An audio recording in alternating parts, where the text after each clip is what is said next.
आज 15 तारीख है नवंबर। आपको पता है हफ्ते का ये बड़ा अहम दिन है, नवंबर का महीना भी है, अहम खबरें भी आपके सामने रखनी है, सफ़र भी चल रहा है। इसराइल की जो बादशाह अब्दुल्ला के जरिए उर्दन के 2 दिन के पाकिस्तान के दौरे में इंतहाई अहम मामलात में इब्राहिम अकार्ड मोहम्मद बिन सलमान की मुलाकात से पहले क्या मामला हुआ और मकबूजा कश्मीर में 5 फौजी एक्सफरान की जो पुलिस स्टेशन पर हमला हुआ दिल्ली धमाके के बाद, बहुत बड़ा मामला। श्रीनगर जम्मू कश्मीर के हालात इंतहाई खराब है, फॉल्स फ्लैग ऑपरेशन या जेन्युइन थ्रेट। सुहेल अफरीदी ने भी ISF का जो खिताब, धुएंधार खिताब है, तो परखचे उड़ा दिए, नौजवानों को तैयारी का हुक्म दिया, डीचओ की कॉल का बात की, ड्रोन हमलों में जख्मियों की इयादत पर भी एस्टैब्लिशमेंट को पैगाम दिया और आज बड़ा जलसा भी लोदेर में। और फील्ड मार्शल के जो इख्तियारात बढ़ाए गए, 1 यूनिट लागू करने का अयूब खान वाला प्लान कैसे चल नहीं सकता। 27वीं तरमीम में नए वज़ीर आज़म का भी पीपल्स पार्टी नाम दे रही है, अदम एतमाद लाने का ऐलान भी कर रही है। और 27 के बाद जो 28वीं तरमीम है उसमें भी एक और चीफ की एक्सटेंशन और खुदा न खास्ता पाकिस्तान के 14 टुकड़े करने की कोशिश। 11 मजीद जजेस के बाद आज बड़ा इस्तीफा आ चुका है, एक और भी फुल कोर्ट का इजलास भी, जजेस की साफ इनकार उसमें शिरकत का। और खैबर पख्तूनख्वा के निगरान वज़ीर आला को भी जज का ओहदा दिया गया। आईने तहफ़्फ़ुज़ पाकिस्तान सड़कों पर आएगी या नहीं, है बड़ा अहम मामला है। जनरल फैज़ का मामला भी, फील्ड मार्शल के व्हाट्सएप ग्रुप्स में इस वक्त जो पाकिस्तान में जारी हुआ है फैसला, वो भी आपको बताऊं। और मशहूर आलिम दीन मंजूर बैंगल साहब, उन्हें एजेंसियों ने गिरफ्तार किया है, नामालूम मकाम पर मुंतकिल किया है, उनकी भी तफसील आपके सामने। लेकिन जो सबसे बड़ा जो आज ड्रॉप साइट का इंकशाफ, जो लीक्स, ताज़ा तरीन ईमेल्स की ट्रेल कि इमरान खान की हुकूमत मोसाद और CIA के एजेंट कैसे गिरा रहे थे, और ये इल्ज़ामात इमरान खान पर लगाने की इन्होंने जो बारीक वारदात भी की आज, वो भी आपके सामने रखना बड़ा ज़रूरी है। और ये जो ताज़ा तरीन बल्कि अभी खबर एक और, लाहौर हाई कोर्ट के जस्टिस शम्स महमूद मिर्जा ने जो इस्तीफा दिया, वफाकी आईनी अदालत को आपको पता है ये 4 नई अदालतें बनाने की कोशिश, इस्लामाबाद की अदालतों को खाली करवाया जा रहा है। जस्टिस अमीनुद्दीन का ओहदा आपको पता है हो चुका है, उसमें और भी बहुत सी चीज़ें। लेकिन अदलिया को मुकम्मल तौर पर जो पैकिंग है ताकि मजीद जजेस के जो इस्तीफे हैं उसकी जगह पर दूसरे जज फ़ौरन लगा दिए जाएँ, ये सुप्रीम कोर्ट, हाई कोर्ट समेत पूरे का पूरा एक निज़ाम आपको पता है लपेटा जा रहा है। खैबर पख्तूनख्वा में जहाँ ड्रोन हमला हुआ था, 4 अफराद जख्मी, तो उसमें सुहेल अफरीदी ने जो जलसे आम में FIR काटने का ऐलान किया, वो भी इन्हें इसीलिए खतरा था कि ये अदलिया नहीं कर सकती। वहाँ पर जो अभी बड़ी तादाद में लोग पहुँचना शुरू हो गए हैं। योम तसीस का अगर सुहेल अफरीदी का पैगाम देखें और मौजूदा जो इस वक्त सिचुएशन देखें, लोरालाई के जलसा देखें, इसमें इस हफ्ते में ऐलान मुतवक्के है कि आना चाहिए। अब इस वक्त तहरीक इंसाफ के 2 ग्रुप्स में जो मुफाहमत ग्रुप है, देखें वो इस वक्त एक नए नारे पर भी काम कर रहे हैं कि जी हमारा फौज से कोई झगड़ा नहीं, फौज से हम और फौज एक है, इस तरह की जो बातें वो कर रहे हैं। और ये आपको तहरीक इंसाफ की आदत की अहम रहनुमाओं में भी नजर नहीं आएंगे। कुछ पार्टी छोड़कर जाने वाले ये सारे मिलकर नारा लगाते हुए, क्योंकि ये पिछले काफ़ी अरसे से जो इन पर दबाव डाला जा रहा था, पैगाम दिया जा रहा था कि इमरान खान को रिहा करवाने का एक ही तरीका इनके साथ फौज के साथ मुफाहमत करें। लेकिन ये असल में मुफाहमत नहीं है, ये बिल्कुल जिस तरह मुफाहमत होता है बातचीत या गुफ्तगू शुनी का मामला शुरू होना, यहाँ पर हाथों काट के इक़्तिदार लेने की बात शहबाज शरीफ ने किया। कुछ ऐसे लोग कर रहे हैं कोशिश बीच में जो आर्मी चीफ को, और जानते हैं कि मौजूदा फॉर्म 47 की हुकूमत जो अपना इक़्तिदार मजबूत कर चुकी है, और तहरीक इंसाफ की खासतौर पर तहफ़्फ़ुज़ आइन के पास जो आइन मूवमेंट है, इनके पास अभी तक कौमी असेंबली और सेनेट में इस्तीफे देने के अलावा, एहतजाज रिकॉर्ड करवाने के अलावा, तहरीक को पूरे पाकिस्तान में चलाने, नई बॉडीज़ बनाना, इंतखाब, नई नौजवान क़यादत सामने लाना, जिसमें जैसे भी खैबर पख्तूनख्वा में आपने देखा सुहेल अफरीदी हैं या बाकी की सारी टीम है, इस तरह के मामलात में तेज़ी लाना ये 6-7 दिन में, क्या ये मुमकिन है? क्या हमें ये चंद इमरान खान से मुलाकातों के फ़ौरन बाद नजर आएगा, या क्या मुलाकात भी होने देंगे नहीं?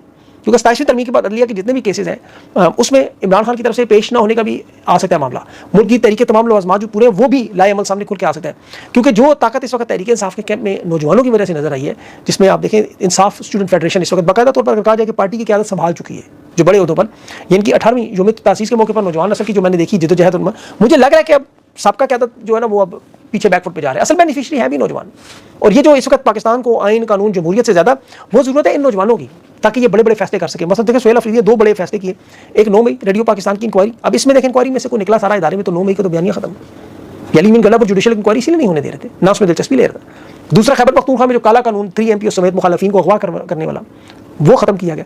अब ये 2 मामला बज़ाहिर आपको बड़े मामूली नजर आएंगे, लेकिन ये वो मामला जो एस्टेब्लिशमेंट के बराह रास्त मामले में जाते हैं। अब इसी सूरत हाल में ये जो अभी लीक्स का मामला सामने आया है, ये जो द इकोनॉमिस्ट में इमरान खान और बुश बीबी के खिलाफ आर्टिकल छपाया गया, ये दोनों मामला जो है वो आपको समझना बड़ा ज़रूरी है कि ये आर्टिकल जो इकोनॉमिस्ट में लिखा गया और ये जो जेफरी एप्स्टीन की जो फाइल्स का तहलका मचा, ये कौन शख्स है और ये सारा मामला आगे जुड़ता कर। देखिए जेफरी एप्स्टीन ब्रिटिश बैंकर जो इसराइल का अंडर कवर एक सफारतदार था, बेतहाशा दौलत इसके पास 2024 में इसकी फाइल सामने आई कि इसके पास दुनिया के ताकतवर तरीन रहनुमाओं डोनाल्ड ट्रंप समेत उन लोगों के जो जहां मोसाद ने अपने मोहरों के जरिए इन नौजवान बच्चियों वाले केस जो होते हैं उनमें फंसाया। ये पूरी ब्लैकमेलिंग एक आलमी नेटवर्क है, उसमें दुनिया के बड़े बड़े सीनियर सदर, उनके सेनेटर्स और मतलब उनके घरों के जहाज़ों के ट्रैक रिकॉर्ड उसके घर पहुंचे था कि बिजली के बिलों के मतलब एक चीज़ के पास मौजूद थी, और फिर वो बच्चियाँ भी बहुत सारी सामने आई। तो ये एक बहुत बड़ा मामला, इतना बड़ा मामला कि आप समझ लें ईरान की बमबारी से ज़्यादा बड़ा मामला जो अमेरिका ने किया।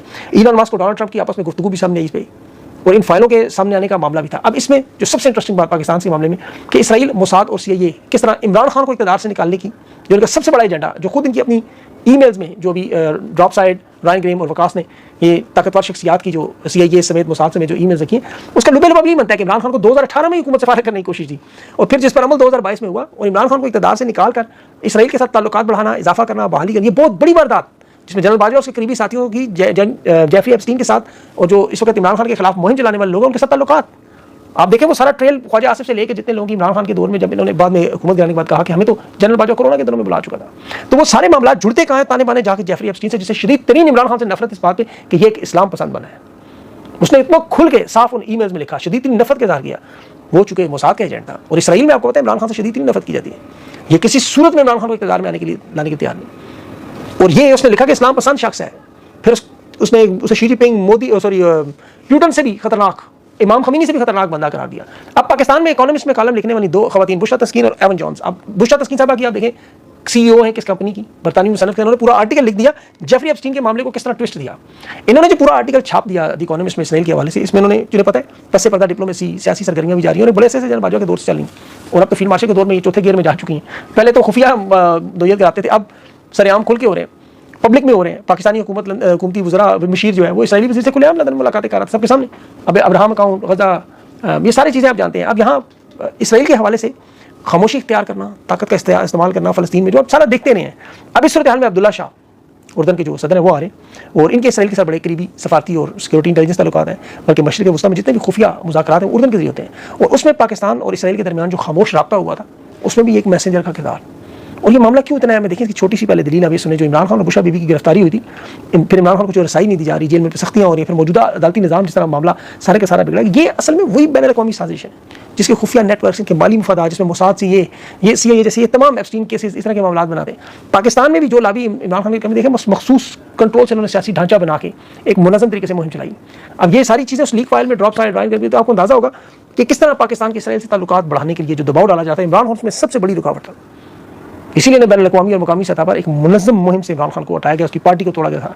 तो ये जेफरी एप्स्टीन का जो किरदार आपको पता है, इकोनॉमिस्ट ने आर्टिकल लिख दिया। आप इस खातून की भी थोड़ी सी रिसर्च करें, बुशरा तस्कीन साहिबा, आप उनके अकाउंट में नजर आएगा बाकायदा तौर पर, जेन्युइन तौर पर पटवारी की मोनस क्या होती है, पटवारन बुरा लफ्ज़ नहीं है। वो 2024 में नून लीग की जीत शेर के निशान को सबके सामने बड़ा खुल के इज़हार करती थी। फिर इमरान खान की किरदार कुशी की मुहिम तो आप देखें कि वीडियोज़ और ट्वीट सबको अंदाज़ा हो जाएगा।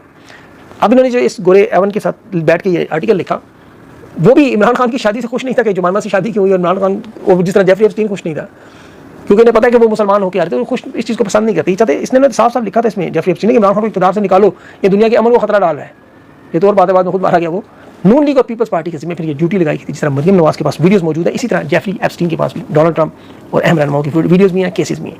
अब देखना ये कि ब्लैकमेलिंग का धंधा उस पर आला क़यादत पे इनकी किस तरह किरदार कुशी मुहिम को इस्तेमाल की। अब तक जितनी भी किरदार कुशी की इमरान खान की मुहिम इस्तेमाल वो बुरी तरह नाकाम होगी। अभी तो जो हाइब्रिड निज़ाम ख्वाजा आसिफ कह रहे हैं ना, हुकूमती खुद वज़रा तस्लीम कर रहे हैं कि हम फौज को के साथ मिलकर हुकूमत में हाइब्रिड निज़ाम ला रहे हैं। आर्मी चीफ की 2030 तक की एक्सटेंशन, फौजी एक्ट में तब्दीलियाँ, उन्हें field marshal, chief of defence, army chief इख्तियारात। तो ये जो हाइब्रिड निज़ाम ला के मुल्क की ऐसी की तैसी की, जिसकी अभी फाइनेंशियल टाइम्स ने बड़ी इंटरेस्टिंग अदारिया लिखा। 4 लाइनों में अगर उसका लुबेल आप देखें तो उन्होंने कहा कि फील्ड मार्शल ताकत तो आप इन्हें जनरल अब्दुल फताह सीसी वाली मिस्र वाली भी दे दें, बेशक कोशिश इनकी वही है, वे फौज की बालादस्ती भी कायम कर सकते हैं, लेकिन इनका रवैया और उनकी पॉलिसियाँ ये पाकिस्तान की मईशत और मुआशरे को दोनों को तबाह कर दें। तो ये तबाही बर्बादी आपको नजर आ रही है। ये जो बैरूनी वारदात आपको नजर आती है वो तो अपनी जगह, अंदरूनी सतह पे आप देखें, चाहे अदालत की हालत जुडिशल कमीशन में या फरीदी को एक तरफ सुप्रीम कोर्ट का, दूसरी तरफ जस्टिस मीनुद्दीन खान, और इन्हें लगाने वाले लोग कौन है? शहबाज शरीफ, 16 अरब के TT केस और आसिफ जरदारी, करप्शन के बादशाह दुनिया का, ये खड़े होकर लगा रहे हैं इन लोगों को रिगो और ये एक जैसे। अब आप अंदाजा करें पाकिस्तान की अदालतों की इन्होंने ऐसी की तैसी फेर के रख दी है। बाकी आप खुद सोच लें, बाकी अदलिया और इंसाफ के और जुडिशल कमीशन के जो मामला है वो अब उसमें जो जुडिशल कमीशन है उसमें भी मुनीब अख्तर, आज़म नज़ीर तारण है, अटॉर्नी जनरल उस्मान मंसूर है, बार कौंसल के नुमाइंदे हैं, फारूक इस्नाइक है, शेख आफताब, मतलब 13 में से आप कह लें 11 तो हुकूमत की बराह रास्त नशिस्तें। बाकी मुनीब अख्तर को छोड़ दें तो पीछे 2 लोग रहते हैं, बैरिस्टर गोहर और अली जफर, बाकी सारे इनके अपने। तो इन हालात में देखें इनकी कोशिश अदलिया को कंट्रोल करना, इनकी सारे इदारों को कंट्रोल। अब मैं यहाँ स्पेन में इस वक्त जो ये वीलॉग आपके सामने कर रहा हूँ, आप लोगों ने वीडियोस देखी होंगी, इमरान रियाज के साथ अभी वो एयरपोर्ट से हम सब लोग आ रहे थे, मुलाकाती पाकिस्तानियों ने जिस अंदाज में मोहब्बत का इजहार किया, मैं तो यकीन करें मेरा तो अकल हैरान रहेगी। मैं इसके तासुरात अपने अल्फाज में बता नहीं सकता कि अनएक्सपेक्टेड इतना बड़ा इस्तकबाल, इतना तो मरियम नवाज का नहीं होता जो ज़बरदस्ती सीट पर बैठी हैं, लेकिन जो मोहब्बत इन्होंने दी वो नाकाबिल यकीन। मतलब इस लेवल पे लोग हमसे मोहब्बत करते हैं खान के नज़रिए की बुनियाद पे, कि उस नज़रिए के साथ जो लोग खड़े हो। तो उसमें मैंने तफसील से वो हम लोगों ने जो कॉन्फ्रेंस का ऐलान है अलादीन ने, जिसमें वो अबू बकर भी हैं, जिसमें वो कनाडा से अहमद अली भी आए हुए हैं, बाकी और भी साथी इसमें हमारे सारे मौजूद हैं। वो कुछ रह गए हैं, मेरे ख्याल में जो रह गए उन्हें भी अलादीन को कोशिश करनी चाहिए, इनको भी किसी न किसी तरह बुलाना चाहिए, या उसको अगली जो दूसरी सीरीज में ग्रैंड बड़ा पैगाम दे कि अक्रॉस द बोर्ड जो लोग नाराज हैं, जो नहीं आ रहे, उन्हें भी बुलाएं, सबको इकट्ठा करें। ये देखिए, तो हम तरीके से तो सारी सियासी जमातों को इस तरह इकट्ठा करनी है, इस तरह तमाम सियासी सोशल मीडिया के लोगों का, इसमें नून लीग के लोगों को भी मैं तो कहता हूँ बुला लें अगर वो आ जाएं, लेकिन वो आएंगे नहीं और ना उनके लिए प्लेटफॉर्म बनेगा। लेकिन इसका मकसद क्या है? खैर वो बहुत सारी चीज़ें तो कॉन्फ्रेंस के अंदर भी बात होगी, लेकिन उसमें मैं मसरूफ इसलिए वीलॉग की थोड़ी सी कोताही हो रही है, थोड़ी सी खबरें आगे पीछे हो रही है। उम्मीद है आप लोग सपोर्ट करेंगे, क्योंकि ये बड़ा मुश्किल है। सफर में भी फिर 6-8 घंटों का डिफरेंस भी है, और सोने जागने की रूटीन भी बिल्कुल ऊपर नीचे होगी, तबाह बर्बाद होगी बल्कि। लेकिन आप तक खबरें पहुंचानी बड़ी ज़रूरी है ड्यूटी के तौर पर, तो ये आप की भी थोड़ी जो अपने ताउन उसमें पेश करें ताकि हौसला बढ़ता रहे। अपना ख्याल रखें, और एसार राना साहब के चैनल को सब्सक्राइब लाइक जरूर करें, और मुझे इजाज़त दें। अल्लाह हाफ़िज़।